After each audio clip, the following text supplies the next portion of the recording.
Welcome to Q news. నేను మీ చందు. మొత్తానికి తెలంగాణ రాష్ట్రంలో ఎన్నికల నగారం మోగిందనే చెప్పుకోవచ్చు.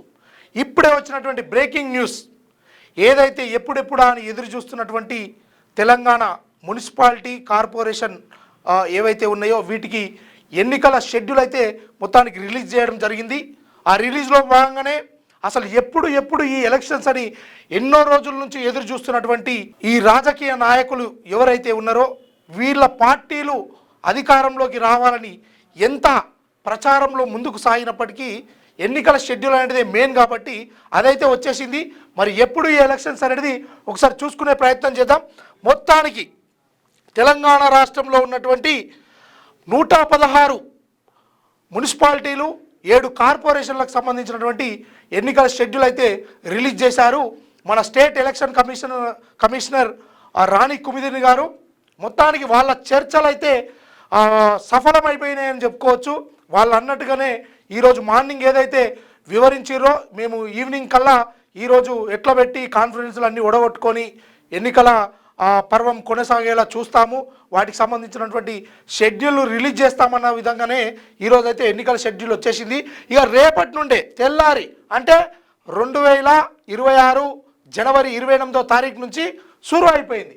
ఏంది ఇక 28వ తారీఖు నుంచి 30వ తారీఖు వరకు ఎలక్షన్కు సంబంధించినటువంటి నామినేషన్ పత్రాలను దాఖలు చేయాల్సింది.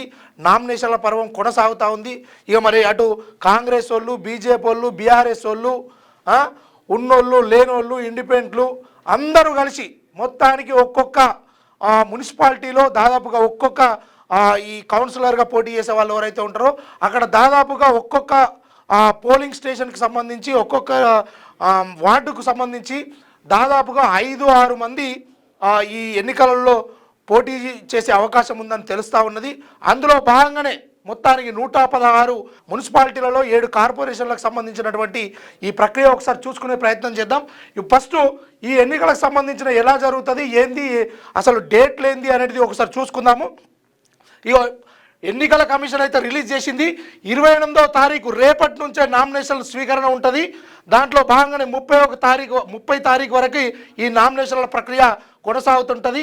అయితే ఈ నామినేషన్లు వేసిన తర్వాత 31వ తారీఖు ఏదైతే ఉంటుందో అంటే 30 తారీఖు తర్వాత నెక్స్ట్ డే 31వ తారీఖు రోజు ఆ రోజు స్క్రూటినీ, ఎందుకంటే వీళ్ళు నామినేషన్లో ఏదైనా పత్రాలలో కొంతవరకు అసత్యం కానీ లేకపోతే ఇంకోటి కానీ వాళ్ళ అవకతవకలు కానీ అవేమైనా ఉంటే 31వ తారీఖు రోజు వాళ్ళను స్క్రూటినీ ద్వారా వాళ్ళను తిరస్కరిస్తారు వాళ్ళ నామినేషన్ని. అది ఎన్నికల కమిషన్ చూసుకుంటుంది. ఆ తర్వాత ఇక మా ప్రత్యర్థి, ఇప్పుడు నేను ఒక పార్టీ నుంచి పోటీ చేస్తున్నాను అనుకోండి, ఇంకో అభ్యర్థి ఎవరైతే ఉంటారో ఆయన సమర్పించినటువంటి నామినేషన్లలో లేకపోతే ఆయన పెట్టినటువంటి ఏదైనా ఆయన ఇచ్చినటువంటి సమాచారంలో తప్పులు కనుక ఉంటే అది ఇంకొక పర్సన్ చూపిస్తే, ఆపోనెంట్ పర్సన్ చూపిస్తే అది ఎప్పుడంటే 1 తారీఖు నుంచి 2 తారీఖు సాయంత్రం వరకు చూపించాలి. అది చూపిస్తే ఆయన నామినేషన్ను డిస్క్వాలిఫై చేస్తారు. ఎప్పుడు ఏదైతే 1వ తారీఖు సాయంత్రం నుంచి 2వ తారీఖు వరకల్లా సాయంత్రం 5 గంటల లోపు ఆ ప్రత్యర్థికి సంబంధించినటువంటి లోపాలను ఈయన చూపిస్తే ఆయన నామినేషన్ను డిస్క్వాలిఫై చేసేస్తారు. ఇక ఆ తర్వాత ఎవరైనా స్వచ్ఛందంగా విరమణ చేసుకునేటోళ్ళు, స్వచ్ఛందంగా విత్డ్రా అయ్యేటోళ్ళు, లేకపోతే ఈ ఎన్నికలకు జరుగుతున్నటువంటి డబ్బుల విషయంలో కావచ్చు, లేకపోతే వాళ్ళకు ఉన్నటువంటి అవసరాలు కావచ్చు, లేకపోతే ఇతర ఏ అంశం గురించి అయినా వాళ్ళుగా విత్డ్రా కావాల్సి ఉంటే వాళ్ళు 3వ తారీఖు కల్లా మధ్యాహ్నం కల్లా అయిపోవాలి.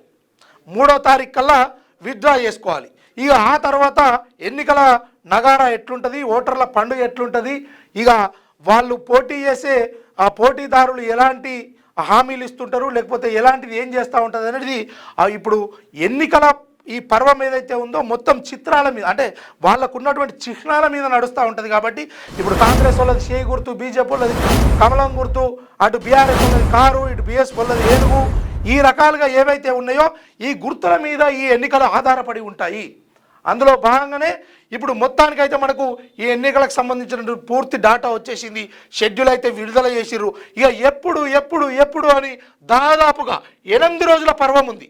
8 రోజులు వాళ్ళ గ్యాప్ దొరికే అవకాశం ఉంది. ఈ 8 రోజులలో ఏ మాయా మంత్రం ఏది చేసినా ఈ 8 రోజులలో అంటే 11వ తారీఖు రోజు పొద్దుగాల 7 గంటల నుంచి సాయంత్రం 5 గంటల వరకు పోలింగ్ స్టేషన్లలో వీళ్ళు పోలింగ్ అంటే ఓటు వేయాల్సిన అవసరం ఉంటుంది. ఇక మొత్తానికైతే ఇప్పుడు ఈ ఎన్నికలలో పార్టిసిపేట్ చేసేటువంటి ఓటర్ల జాబితా 52,43,000 ఓటర్లు ఓటు హక్కు వినియోగించుకునే అవకాశం ఉంది. అందులో భాగంగా మహిళలే అత్యధికంగా ఉండడం కూడా ఒక రకమైనటువంటి గమనార్హంగా చెప్పుకోవచ్చు. అందులో భాగంగానే ఇప్పుడు మనకు వచ్చినటువంటి రిజర్వేషన్ల పర్వం కావచ్చు, ఇంకోటి కావచ్చు, మగవారితో పాటు ఆడవారికి కూడా సమానమైనటువంటి హక్కులను కల్పించి దీనికి సంబంధించినటువంటి తోడ్పడడం జరిగింది. అందులో భాగంగానే మొత్తానికి బ్యాలెట్ బాక్సులు కూడా 16,031 బ్యాలెట్ బాక్స్ ద్వారా ఈ ఎన్నికలు నిర్వహించబోతా ఉన్నారు. ఇక పోలింగ్ స్టేషన్స్ వచ్చేసి 8,203 పోలింగ్ స్టేషన్లు కూడా ఏర్పాటు చేయడం జరుగుతుంది. ఇవన్నీ పరిస్థితులు, ఈ వ్యవహారాలకు సంబంధించిన పరిస్థితులన్నీ క్లియర్ అయిన తర్వాతనే ఈ ఎన్నికల షెడ్యూల్ని రిలీజ్ చేయడం జరిగింది. ఇక 11వ తారీఖు అంటే 11వ తారీఖు పొద్దుగాల 7 గంటల నుంచి 5 గంటల వరకు పోలింగ్ జరుగుతుంది. ఇక 12వ తారీఖు మామూలుగా రీపోలు ఇంకేదైనా అక్కడక్కడ ఏదైనా ఇబ్బంది జరిగినా ఏది జరిగినా రీపోల్ జరిగే అవకాశం ఉంటుంది. కానీ 13వ తారీఖు ఏదైతే ఉంటుందో అప్పుడే ఆ రోజే వీటిని లెక్కిస్తారు. వాళ్ళ ఫలితాలు, వాళ్ళ మంచి చెడు, వాళ్ళకు సంబంధించినటువంటి గౌరవపదమైనటువంటి విలువ ఆ రోజే దక్కుతుంది. ఆ రోజే వాళ్ళను ప్రజలు ఎంతవరకు విశ్వసిస్తున్నారు, ఆ పార్టీలపైన ఎంతవరకు మొగ్గు చూపుతున్నారు అన్న విషయం మాత్రం 13వ తారీఖు అదే రోజు లెక్క పెడతారు.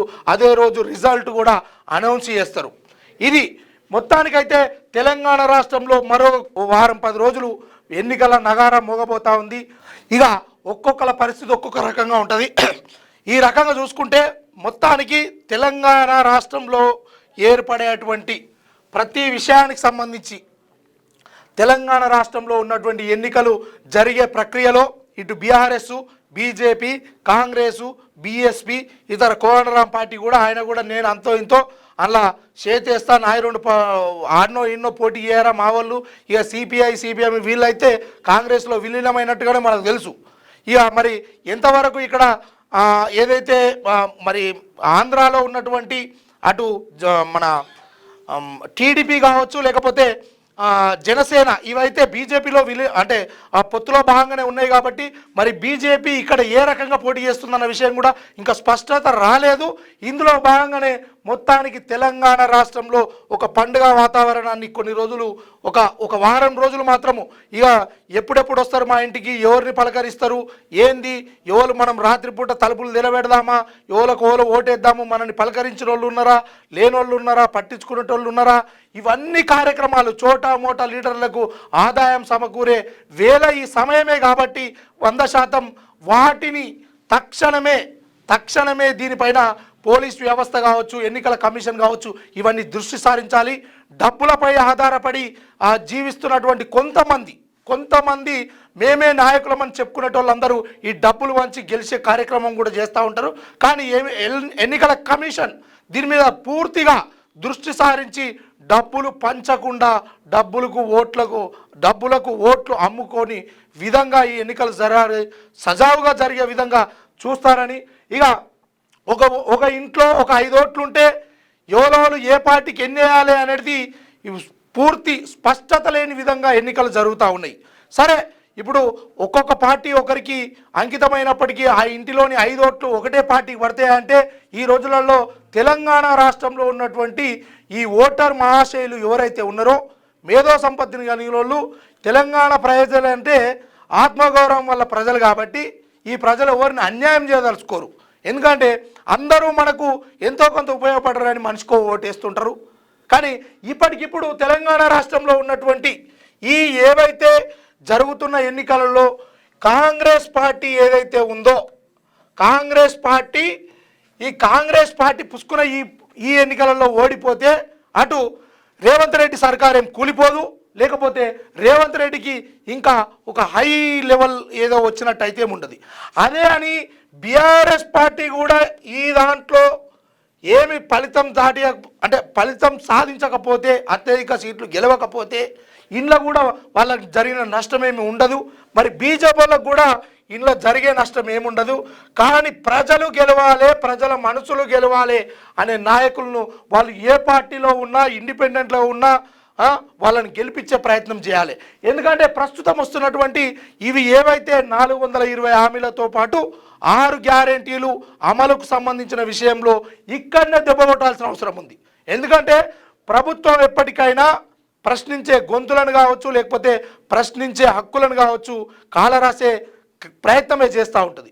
అందులో భాగంగా ఈ కాంగ్రెస్ సర్కారుకు సంబంధించి ఈ పార్టీలకు నేను ఏమని చెప్తలేను, ఇవేం సుతపుసలేం కాదు, కానీ ఇందులో ఉన్నట్టు ఈ 3 పార్టీలు కాదు ఇతర పార్టీల నుంచి పోటీ చేసే వాళ్ళందరికీ కూడా ఎవరు మంచోళ్ళుగా ఉంటే వాళ్లకు మీరు ఓట్లేసి గెలిపించాల్సిందిగా మనవి చేస్తూ ఉన్నాము. ఎందుకు అనంటే ఇప్పుడు జరుగుతున్నటువంటి ఈ ఎన్నికల్లో మాత్రమే ఈ తెలంగాణ రాష్ట్రంలో క్రియాశీలక పాత్ర పోషిస్తూ ఉన్నది. ఎందుకంటే వీటి నుండే మహిళలకు ఇస్తా అన్నటువంటి, యువతకు ఇస్తా అన్నటువంటి 2500 రూపాయలు ఏంది అని అడగొచ్చు, దానివల్లనే ఓడిపోయారనే ఒక సంకేతం తీసుకురావచ్చు. అదేవిధంగా 4000 రూపాయలు పింఛన్ ఏందని అడగొచ్చు, అర్థమైందా? ఇంకో రకంగా కూడా ఇచ్చిన హామీలు ఏవైనా సరే, అరే ఏమైనా ఉద్యోగాలు ఇస్తాను అవే లేదు, అందుకోసమే యువతని కోటేయలేదని చెప్పొచ్చు. ఎందుకంటే ఇవి పార్టీ చిహ్నాల మీద జరుగుతున్నటువంటి ఎలక్షన్లు కాబట్టి, మొన్నటిదాకా జరిగినటువంటి సర్పంచ్ ఎలక్షన్లలో ఎవరు గెలిచినా వాళ్ళంతా మా వాళ్ళే అని ఇరు పార్టీలు చెప్పుకున్నాయి.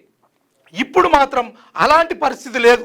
ఎందుకంటే గెలిచేటోళ్ళు వాళ్ళు సింబల్ మీద గెలుస్తారు, పార్టీ యొక్క చిహ్నం మీద గెలుస్తారు. కాబట్టి ఆ నాయకులను తక్షణమే మీరు మీ పరిగణలోకి, మీ మేధస్సులోకి జరగబోయే అభివృద్ధి పనుల కోసం మీరు దీన్ని నిర్ణయం తీసుకోవాలి.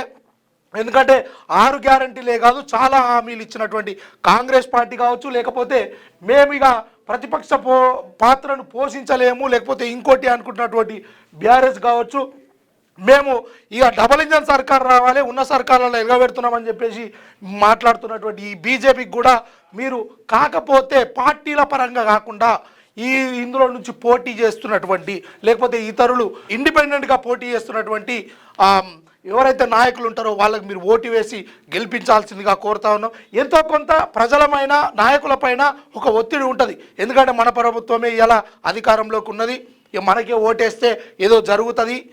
నిజంగా చెప్తా ఉన్నా, ఇప్పుడు కనుక కాంగ్రెస్ పార్టీలో ఉండేటువంటి కొంతమంది ఎవరైతే ఉంటారో వాళ్ళు మీకు ఏ రకంగా ఉపయోగపడకపోయినా వాళ్ళని ఓడగొట్టారనుకో, మీకు రావాల్సిన పొద్దుగాలనే వస్తాయి.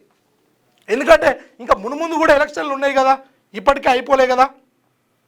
అందులో భాగంగానే ఈ విషయాన్ని స్పష్టం చేస్తూ మనకు రావాల్సినటువంటి ప్రతిదీ వాళ్ళు ఇచ్చిన 6 గ్యారెంటీలే కాకుండా 420 హామీలు ఏవైతే ఉన్నాయో వాటి దృష్ట్యా 100% ఈ ఎన్నికలు అనేటివి మనకు పనికొస్తాయి. అందులో భాగంగానే మీరందరూ మీ ఓటు హక్కును స్వచ్ఛందంగా ఉపయోగించుకోవాలి. మేధావులు కూడా వీటి పట్ల మౌనం పాటించొద్దు, తప్పకుండా మీ గొంతెత్తి ఈ ప్రజలకు ఉన్న వాస్తవాలను తెలియజేయాలి అని కోరుతూ క్యూ న్యూస్, నేను మీ చందు.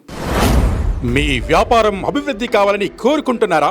అయితే వెంటనే క్యూ న్యూస్ని సంప్రదించండి.